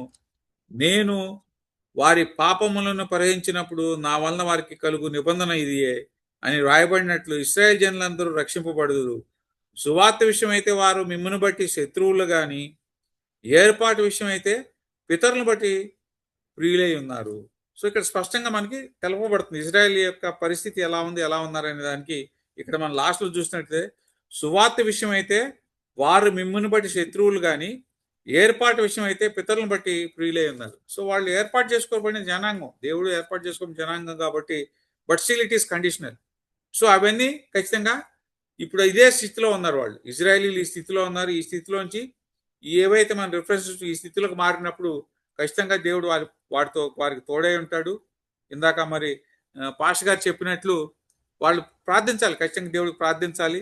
ప్రార్థించి వాళ్ళు మొరపెట్టుకుంటే ఖచ్చితంగా దేవుడు వాళ్ళ రక్షణలోకి వస్తాడు. సో దీని నుంచి మనం వెళ్తే ఏంటి, what is the present political situation అని మనం చూస్తే మీరు ఇందాక అన్నట్టు it is already side line, ఒంటరి చేయబడింది. ఎందుకంటే అమెరికా అనేది ఒక మేజర్ దేశం. మొదటి నుంచి ఇజ్రాయెల్కి ఏర్పడక ముందు నుంచి కూడా సానుకూలంగా ఉండి, ఏర్పడిన ఈ రోజు వరకు మొదటి నుంచి సపోర్ట్ చేసిన దేశం అమెరికాయే. అన్ని రూపాయలు వాళ్ళు సపోర్ట్ చేసుకుంటూ వస్తున్నారు. మరి అటువంటి అమెరికా దేశం ఇజ్రాయెల్ని పక్కకు పెట్టి ఇజ్రాయెల్ కాదనుకుని వాళ్ళు అగ్రిమెంట్స్లోకి వెళ్ళారు. రెండోది లెబనాన్ సంబంధించి కూడా వాళ్ళు దాన్ని కోల్పోవాల్సిందే అని చెప్పడం అనేది జరుగుతుంది. సో అంటే ఇజ్రాయెల్ యొక్క ఫ్యూచర్ భద్రత గురించి ఎటువంటి నిబంధనలు చేయట్లేదు, ఎటువంటి షరతులు ఇవ్వట్లేదు, ఎటువంటి భరోసా ఇవ్వకుండానే అమెరికా ముందుకు వెళ్తుంది. సో అంటే అమెరికా ఇజ్రాయెల్ పక్కన పెట్టి తన పనిలో తాను వెళ్ళిపోతుందా, లేకపోతే వ్యాపారరీత్యా ముందుకు వెళ్తుందా అనేది కూడా మనం చూస్తే, మరి బైబిల్ ప్రకారం ఇజ్రాయెల్ ఒంటరి చేయబడాలి, ఇజ్రాయెల్ మీదకి చుట్టుపక్కల ఈ దేశాలకు రావాలి కాబట్టి అటువంటి పరిస్థితులు వచ్చినాయి. అటువంటి పరిస్థితులు మనం ఇప్పుడు చూస్తున్నాం. ఈ చూస్తున్న క్రమంలో America major support, at the same time NATO దేశాలు కూడా ఇజ్రాయెల్ని వ్యతిరేకించి వదిలేసే పరిస్థితులు. ఎందుకంటే వీళ్ళందరూ కూడా ఈ ముస్లిం దేశాలు ఏవైతే ఉన్నాయో, ముస్లిం దేశాలు కూడా ఇంతవరకు ఇజ్రాయెల్ని ఒక అగ్రెసర్ కంట్రీగా చూస్తున్నాయి. అంటే అన్ని కూడా ఇజ్రాయెల్ వల్లనే వస్తున్నాయి. ఎందుకంటే ఇజ్రాయెల్ తనని ప్రొటెక్ట్ చేసుకోవడం కోసం ఇరాన్ యొక్క న్యూక్లియర్ వెపన్స్ నుంచి తనను తాను రక్షించుకోవడం కోసం ఒక ఎత్తేసుకుంటూ వస్తే, కానీ ఈ ఇరాన్ ఏం చేసిందంటే ఇండైరెక్ట్ గా తను కొన్ని ఏవైతే ఈ గ్రూప్స్ ఉన్నాయి, టెర్రరిస్ట్ గ్రూప్, వాటిని ప్రమోట్ చేసి వాటి ద్వారా ఇజ్రాయెల్తో యుద్ధం చేసింది. అది పోయి ఇంకొక స్టెప్ ముందుకు వెళ్ళి డైరెక్ట్ యుద్ధంలోకి వచ్చారు. సో ఇవన్నీ పక్కన పెడితే ఇజ్రాయెల్కి చుట్టుపక్కల ఇవాళ ప్రశాంతత లేని పరిస్థితి ఉంది. ఎందుకంటే బైబిల్ ప్రకారం మనం చూసుకుంటే ఇటుపక్క ఉన్న ఆ దేశాలు, ముస్లిం దేశాలు ఏవైతున్నాయి వాళ్ళంతా కూడా ఎదోమీలు, ఇష్మాయిలీలు. సో వీళ్ళతో ఖచ్చితంగా నిరంతర శత్రుత్వం ఉంది. అది ఇప్పుడు జరుగుతుంది, ఇంకా తీవ్రం కాబోతుంది. Similarly on the other side America పక్కన పెట్టింది, మిగతా దేశాలను కూడా నాటో దేశాలు కూడా సపోర్ట్ చేయట్లేదు. ఎందుకంటే ఇజ్రాయెల్ మూలంగానే ఈయన వస్తున్నాయనే ఫీలింగ్లో వాళ్ళు ఉన్నారు. ఇజ్రాయెల్ తాను ప్రొటెక్ట్ చేసుకోవడం ఈయన చేస్తుంది. ఇజ్రాయెల్ ఎప్పుడు కూడా ఏ దేశం మీదకి ఊరినే వెళ్ళలేదు. ఏ దేశంకి వెళ్ళినా దేశం మొత్తం యొక్క దీన్ని చేయలేదు. వాళ్ళు ప్రొటెక్ట్ చేసుకోవడం కోసం చేసుకుంటూ వస్తున్నారు. ఈ మధ్యకాలం మనం చూసుకున్నట్లయితే మీరు కూడా చెప్పారు, టార్గెటెడ్గా they are eliminating their enemies. టార్గెటెడ్గా అంటే ఫోకస్డ్గా ఏదైతే పిన్ పాయింట్గా చేస్తున్నారు వాళ్ళు. సో దాన్ని మనం చూసి నేర్చుకోవాల్సిన మిగతా దేశాలు కూడా ఏంటంటే అలా చేయకుండా దేశం మీద దేశం యుద్ధాలకు వెళ్ళిపోతున్నారు, కానీ ఇజ్రాయెల్ అలా చేయట్లేదు. అవసరం దగ్గర చేస్తున్నారు, బట్ మేజారిటీ ఏంటంటే పిన్ పాయింటెడ్గా వాళ్ళు టార్గెట్స్ ఏదైతున్న టార్గెట్స్ని వాళ్ళు చేసి వాళ్ళని సెల్మోషనల్ నాశనం. ఎందుకంటే దేవుడిచ్చిన జ్ఞానం వాళ్ళకు ఉంది, ఆ జ్ఞానంతో they are able to face all their military challenges. But ఖచ్చితంగా ఇజ్రాయెల్కి రాబోయే రోజుల్లో చాలా కష్టమైన పరిస్థితులు ఉంటాయి. ఇవాళ ఉన్న దాన్ని మనం అనలైజ్ చేసుకుంటూ వెళ్తే ఖచ్చితంగా Israel has to face war continuously. ఆ సిచ్యుయేషన్ కనపడుతుంది. ఎందుకంటే ముస్లిం దేశాలు రాను క్రైస్తవత్వం మీద వ్యతిరేకత, అలాగే ఇజ్రాయెల్ మీద వ్యతిరేకత ఖచ్చితంగా ఉంది. కాబట్టి వాళ్ళందరూ కూడా ఒకటి, ఇజ్రాయెల్ని మనం ఏదో చేయని పక్షంలో మనకేది పక్కలో బల్యం టైప్లో ఉందనే దానిలో చాలా మంది ముస్లిం దేశాల్లో కూడా చూస్తే వాళ్ళు ఆ ఫీలింగ్తో they are looking at Israel. కాబట్టి ఇజ్రాయెల్ మీద వాళ్ళు ఖచ్చితంగా దాడులు చేస్తారు. రాబోయే రోజులు ఇంకెక్కువ అవుతాయి. మరి ఇజ్రాయెల్కి అప్పుడు దేవుడే రక్షణకు రావాల్సిన పరిస్థితి వస్తుంది. ఎందుకంటే మనుషులు చేసే సహాయం ఏముంది, అది ఇట్స్ నామినల్.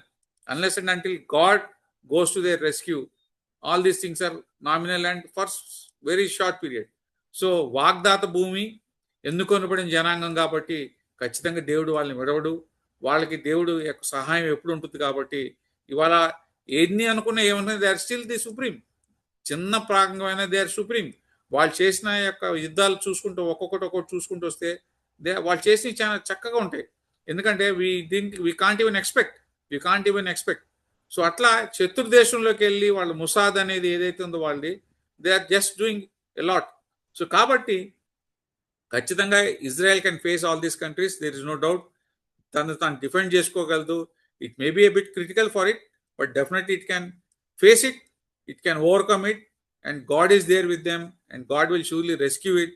ఎందుకంటే బైబిల్ ప్రవచనాలు నెరవేరాల్సి ఉన్నాయి, నెరవేర్తే ఖచ్చితంగా. కాబట్టి మనమందరం కూడా దేవుని యందు నమ్ముతాం, విశ్వసిస్తాం. ఇజ్రాయేలీలు కూడా మరి మెస్సీయాను విశ్వసించి దేవుళ్ళలోకి వస్తారు. కాబట్టి ఖచ్చితంగా దేవుడు ఆ దేశాన్ని ప్రొటెక్ట్ చేస్తాడు. మరి బైబిల్ ప్రకారం ఏమైతే ఉన్నాయో అవి కూడా నెరవేరుతాయని చెప్పి తెలియపరుస్తూ ముగిస్తున్నాను. Thank you.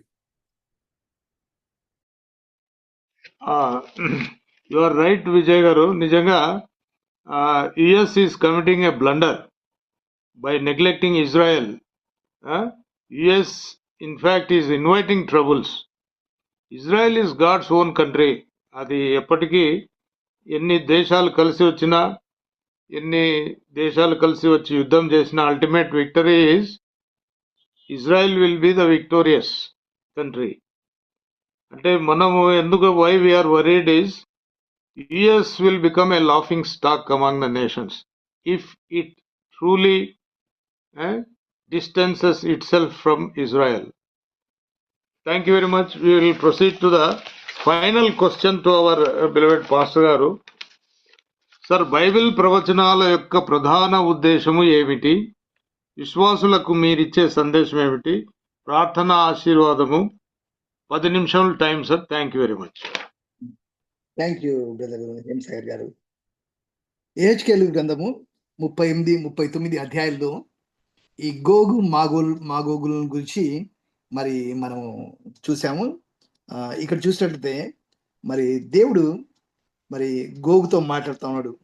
నేను నీకు విరోధిని, ఎందుకంటే నీవు దేవుని బిడ్డలతోటి యుద్ధం చేయడానికి మరి అన్ని దేశాల నుంచి దగ్గర 5 మంది అలైస్, పారసీకములు దేశులు, కుషీయులు, పూతువారు, అంతేకాదు గోమెరు సైన్యమంతా, తొగర్రాయలు. సో ఈ విధంగా 5 మెంబర్స్ అల్లీస్ కలిసి మరి ఇజ్రాయెల్ వాళ్ళు పాపం చాలా ప్రశాంతంగా మరి ప్రాకారం లేని గ్రామములు గల దేశం మీద మరి వారు అంతేకాదు మరి నిమ్మలంగాను నిర్భయంగాను నివసించే టైంలో యుద్ధం చేయడానికి వచ్చారు గోగు వాళ్ళు. ఇది చూసినట్లయితే పాపం వాళ్ళు ఇజ్రాయెల్ వాళ్ళు ఏం చేయలేదు. వాళ్ళు చాలా కష్టపడి చాలా యుద్ధాలు చేసి రెస్ట్ తీసుకుంటున్నారు. అండ్ అంతేకాదు వాళ్ళు నిమ్మలంగా ఉన్నారు. వాళ్ళు ఎవరితో యుద్ధం చేయదలుచుకోలేదు. అలాంటి వాళ్ళ మీదికి గోగు వాళ్ళు వచ్చేస్తుంది. ఇప్పుడు చూస్తున్నట్టే సిచ్యువేషన్ అదే ఉంది. ఇజ్రాయెల్ ఏం చేయదు, కానీ చుట్టుపక్కల వాళ్ళందరూ కూడా వాళ్ళతో యుద్ధం చేయడానికి చెప్పి చాలా మంది యునైట్ అయిపోతా ఉన్నారు. మరి అదే విధంగా ఇక్కడ చూసి 15 ఉత్తర దిక్కున దూరం నీ స్థలం నుండి నీవును నీతో కూడా జనంలో అనేకులు గుర్రంలెక్కి బహు విస్తారమైన సంఘం కూడి వచ్చి, మేఘము భూమిని కమ్మినట్టు ఇశ్రాయేలుకు నా జనుల మీద పడెదరు. God knows. ఉత్తర దేశం నుంచి ఉన్న ప్రాంతాల్లో ఉండే వాళ్ళు, ఎన్నో దేశాలు కలిసి, అందరూ కలిసి ఇశ్రాయేల్ మీద, నా జనుల మీద పడెదరు అని దేవుని వాక్యం ఉంది. అంత్య దినమందు అవి సంభవించడం, అన్యజనులు నన్ను తెలుసుకున్నట్లు నిన్ను బట్టి వారి యొక్క నన్ను నేను పరిశుద్ధపరచుకున్న సమయం నా గోగు, నేను నా దేశం మీదకి నిన్ను రప్పించదను. ఇప్పుడు యుద్ధము ఎవరు రప్పిస్తున్నారు? దేవుడే వాళ్ళని ఇన్సైట్ చేస్తా ఉన్నాడు. రండి మా దేశం, మా బిడ్డల దగ్గరికి, మా ఇజ్రాయెల్ మీదకి యుద్ధానికి రండి అని చెప్పి దేవుడే ప్రేరేపిస్తా ఉన్నాడు. ఇక్కడ దేవుని వాక్యం చూసినట్లయితే, నన్ను నేను పరిశుద్ధమైన సమయం నాకు, నేను నా దేశం మీదకి నిన్ను రప్పించదను. నా దేశము, నా ప్రజల మీదకి నేను నిన్ను రప్పిస్తున్నా. ఎందుకంటే మరి నన్ను నేను పరిశుద్ధపరచుకోవాలి. నిన్ను బట్టి నువ్వు నాతో యుద్ధం చేస్తుంటే నేను గొప్ప దేవుణ్ణి, నేను పరిశుద్ధ దేవుణ్ణి అని తెలియాలి. ఇక్కడ చూసినట్టే, గోగు ఇశ్రాయేలు దేశం మీదకి రాబో ఆ దినం నా కోపము బహుగా రగులుకుందాం. ఫైనల్ గా God is going to punish గోగును పనిష్ చేయడానికి సిద్ధం ఉన్నాడు. ఏ విధంగా పనిష్ చేస్తాడంట చూసినట్లయితే, ఇశ్రాయేల్ దేశంలో మహాకంపం పుట్టును, పెద్ద ఆర్త్క్వేక్ వస్తుందంట. ఆర్త్క్వేక్ వస్తే చాలా మంది చనిపోతారు. జనులందరూ నాకు భయపడి వణుకుదురు. సర్వదేశంలో ఆశుడు కొండపేట్లు పడును. అంతేకాదు, నా పర్వతంలో అతని మీదకి ఖడ్గం రప్పించదు. So by sword. మరి దేవుని ఉద్దేశంలో ఏంటంటే, అప్పటి టెర్మినాలజీలో ఖడ్గము, ఇప్పుడు మరి బాంబులు అనొచ్చు, మిసైల్స్ అనొచ్చు, ఇంకేదైనా అనొచ్చు. బట్ వాని సహోదరు మీద పడను. అంటే వాళ్ళు చంపుకుంటారు ఫైనల్ గా. ఇజ్రాయెల్ నువ్వు ఏం చేయలేరు, ఎందుకంటే గాడ్ ఇస్ విత్ ఇజ్రాయెల్. దేవుని బిడ్డలందరూ తెగులు పంపి హత్యకలు చేసి అతని మీదను, అతని సైన్యం వారి మీదను, అతనితో కూడా జనంలో అనేకుల మీదను ప్రళయమైన వానను, పెద్ద వడగండ్లను, అగ్నిగంధం కురిపించి నేను అతనితో వ్యాజ్యమాడుదును. And God is going to fight for them. ఈరోజు ఇజ్రాయెల్ ఫైట్ చేస్తుంది, ఇజ్రాయెల్ గెలుస్తుంది అని అంటున్నామంటే God is with them. I'm going to fight. దేవుడు అంటున్నాడు, నేను అతనితో వ్యాజ్యమాడుదును, నేను యుద్ధ తెగుళ్ళు పంపిస్తా, నేను ఖడ్గాన్ని పంపిస్తా, నేను మహాకంపం పుట్టిస్తా, వడగళ్ళు పంపిస్తా, ప్రళమైన వానను పంపిస్తాను. సో నేను యెహోవాయుని ఉన్నానని అన్యజనులు అనేకులు తెలుసుకున్నట్లు నేను ఘనత వహించి నన్ను పరిశుద్ధపరచుకొని వారి ఎదుట నన్ను తెలియపరచుకున్నాను. God wants everybody to know that he is the God. And ఆయన పరిశుద్ధమైన దేవుడు. అందరూ ఆయన, అన్యజనులు అందరూ కూడా తెలుసుకోవాలి ఆయన ఘనత కలిగినటువంటి దేవుడు. That's the purpose. సో ఇక్కడ గోగు మాగోగు ఇవన్నీ చూస్తుంటే గాడ్స్ ప్లాన్ ఏంటంటే, ఫైనల్ గా ఈ గోగు మాగులతో దాని యాంటీ క్రైస్ట్, లేకపోతే క్రీస్తు విరోధులు అందరూ కలిసి సంఘంతో యుద్ధం చేయడము, లేకపోతే దేవుని బిడ్డలతో యుద్ధం చేయడము. మరి వాళ్ళు దేవుని బిడ్డలను ఎంతో రకాలుగా హింసిస్తా ఉన్నారు. అయితే గాడ్ ఇస్ విత్ దెమ్. దేవుని బిడ్డలతో చూసిన 39లో చూసినట్లయితే, గోగు నీకు విరోధనాను అని చెప్తా ఉన్నాడు. నువ్వు వారి విరోధి. నీ ఎడమ చేతిలో ఉన్న నీ వింటిని, 3వ వచనం చూస్తే, నీ కుడి చేతిలో ఉన్న బాణములను కింద పడవేస్తాను. ఫైనల్ గా నేను మాగోగు మీద ద్వీపంలో నిర్విచారంగా నివసించి వారి మీద అగ్ని పంపెదను. God is going to send fire on the nations. అప్పుడు నేను యెహోవానై ఉన్నానని వారు తెలుసుకుందరు. నేను యెహోవానై ఉన్నానని అన్యజనులు తెలుసుకుంటారు. ఇక నా పరిశుద్ధ నామకు దూషణ కలగనీయక నా జనులకు ఇశ్రాయేలు మధ్య దాన్ని బయలుపరచదను. God is going to reveal, నేను దేవుడనై ఉన్నాను, నా పరిశుద్ధ నామకు నాకు దూషణ రాకూడదు, and I am the winner final గా. అంతేకాదు, చెప్తా ఉన్నాడు మీ యొక్క వాళ్ళు యుద్ధాలు చేస్తున్నటువంటి ఆ మిసైల్స్, ఆ యుద్ధాలు, అప్పట్లో ఉన్నటువంటి ఆ కత్తులు, ఇవన్నీ ఈటెలు, అవన్నీ కూడా కాలుస్తా ఉన్నారంట. ఎన్ని ఇయర్స్ కాల్చిన అంటే 7 years, 7 సంవత్సరం. 10వ వచనం చూసినట్లయితే, వాటి వలన 7 సంవత్సరంలో అగ్నిమండలం. అంటే వాళ్ళ మిసైల్స్, వాళ్ళ బాంబులన్నీ 7 సంవత్సరాలు కాలుస్తూనే ఉంటారంట. ఇక్కడ చూసినట్లయితే మరి 12వ వచనం చూసినట్లయితే, దేశంలో పవిత్రపరచు ఇశ్రాయేలీయులు 7 నెలలు వారిని పాతిపెడతారు. ఎంతమంది జనాలు, కొన్ని లక్షల మంది, కోట్ల మంది చనిపోతారు, వాళ్ళను పాతి పెట్టుచుంటా ఉంటారు. సో ఈ పాతి పెట్టడానికి ఎన్ని నెలలు పడుతుందంట? 7 months పడుతుందంట. అంటే ఎన్ని లక్షల మందో యు కాన్ కౌంట్. అంటే దేవుని యొక్క ఉగ్రత ఉంటుంది. దేవునికి అగెన్స్ట్ గా ఎవరున్నా కానీ, దేవుని యందు నమ్మకం ఉంచక, మరి నాకు దేవుడు వద్దు అని అనుకున్న తోటి వాళ్ళతోటి, అవిశ్వాసులతోటి God is going to punish them. ఇది final war. So there is the war between the believers and non believers. దేవుని యందు విశ్వాసం ఉంచినావా లేదా? యేసుక్రీస్తు యందు విశ్వాసం ఉంచినావా? ఇది ఎందుకు చెప్తున్నామంటే, ఆర్ యు రెడీ? ఈ యుద్ధాలు జరుగుతున్నవి, ఈ ట్రీటీస్ జరుగుతున్నవి, ఇవన్నీ కూడా జరుగుతున్నవి. ఎంతోమంది చనిపోతా ఉన్నారు, ఎంతో మంది మండుతా ఉన్నారు, కాలిపోతా ఉన్నారు. ఇవన్నీ చూసినప్పుడు what are we going to do? What is our this thing response? అంటే మనము ఇవన్నీ ఎందుకు వస్తున్నాయంటే, యేసుక్రీస్తు రెండవ రాకడ ముందు ఈ ట్రిబ్యులేషన్ పీరియడ్. సో మరి ట్రిబ్యులేషన్స్ మరి స్టార్ట్ అవుతున్నాయి. మరి అంతేకాదు, మరి దేవునికి మరి ఆయన రెడీగా వస్తే మనము సిద్ధంగా ఉన్నాం. Are we ready or not? ఈరోజు మరి ఇవన్నీ కూడా దేవుడు చెప్తా ఉన్నాడు. ఇక్కడ చూసినట్టే నా 21వ వచనంలో, నా ఘనతను అన్యజనుల్లో అగుపరచదును, నేను చేసిన తీర్పును వారి మీద నేను వేసిన నా హస్తమును అన్యజనులు అందరూ చూచెదరు. ఆ దినములకు నేనే తమ దేవుడని యెహోవానని ఇశ్రాయేలీయులు తెలుసుకొందురు, నా ఘనతను అన్యజనులు. So many people should know. అది purpose, God's purpose. God wants to reveal himself that I'm the God. నేనే దేవుడు, తమ దేవుడని యెహోవానని ఇశ్రాయేలు తెలుసుకొందురు. ఏమి అంతేకాదు, కొంతకాలము దేవుడు ఇశ్రాయేలును వాళ్ళు అపవిత్రతను బట్టి, అతిక్రమ క్రియలను బట్టి వారికి పరాన్ముఖమైతుంది. కానీ దేవుడు ఏమంటుంటే, హిస్ గ్రేస్, నేను చెరలోండి రప్పిస్తాను, ఇశ్రాయేలు అందరి రాజ్యాలు చూపించు. మన దేవుడు God is a Holi God. ఆయన పాపాన్ని సహించడు. నువ్వు అతిక్రమం చేస్తే నువ్వు ఒప్పుకోవాలి. ఈరోజు నువ్వు పాపం ఒప్పుకుంటే దేవుడు నమ్మదగిన దేవుడు. యేసయ్య రక్తము నిన్ను పవిత్రపరిచి పరిశుద్ధంగా చేసేటువంటి రక్తం అయింది. అంతేకాదు, it's unfailing grace of God. దేవుని కృప. వీళ్ళు అతిక్రమం చేసినా, అన్యాయం చేసినా, పాపం చేసినా, స్టిల్ గాడ్ ఇస్ గ్రేషియస్. ఆయన ఏమంటున్నాడంటే, నేను ఇశ్రాయేలు మీద జాలి పడదను. His grace is sufficient, all sufficient. నువ్వు ఎటువంటి వాడివైనా, ఎటువంటి పరిస్థితులు ఉన్నా, ఏ దేశం వాడివైనా, ఏ కులం, ఏ మతం వాడైనా కానీ నీవు ఆయన దగ్గరికి రావాలని చెప్పేసి, వారి యందు అన్యజనులు అనేకులు ఎదుట నన్ను పరిశుద్ధపరచుకుని హీ షుడ్ బి రివీల్డ్. ఆయన holy God, he is the only God. ఆయనని మరి ఈ లోకానికి వచ్చి యేసుక్రీస్తు కుమారునిగా ఆయన వచ్చి మన కొరకు ప్రాణం పెట్టాడు, రక్తం చిందించాడు. He loved you. He loves you. He loves each and every one. వారందరూ కూడా రక్షణ పొందాలని. సో ఫైనల్గా 28వ వచనం చూసినట్టే, తమ దేశంలో వారిని గూర్చిన సంగతిని బట్టి నేను తమ దేవుడైన యెహోవానై ఉన్నానని వారు తెలుసుకుంటూ, అప్పుడు ఇశ్రాయేలు మీద నేను నా ఆత్మను కుమ్మరించేది కనుక నేను ఇకను వారికి పరాన్ముఖమై ఉండను. ఇదే ప్రభువు, నా ఆత్మను కుమ్మరించేదను. ఈరోజు నీ పాపంలో పోని యేసుక్రీస్తుని రక్షకుడిగా, ప్రభువుగా అంగీకరించడం అంటే దేవుడు గాడ్స్ బ్లెస్సింగ్ ఏంటంటే, పరిశుద్ధాత్మ దేవుడు నీకు ఇస్తా అంటాడు. ఈరోజు పరిశుద్ధాత్మ దేవుడు విల్ బీ విత్ యూ.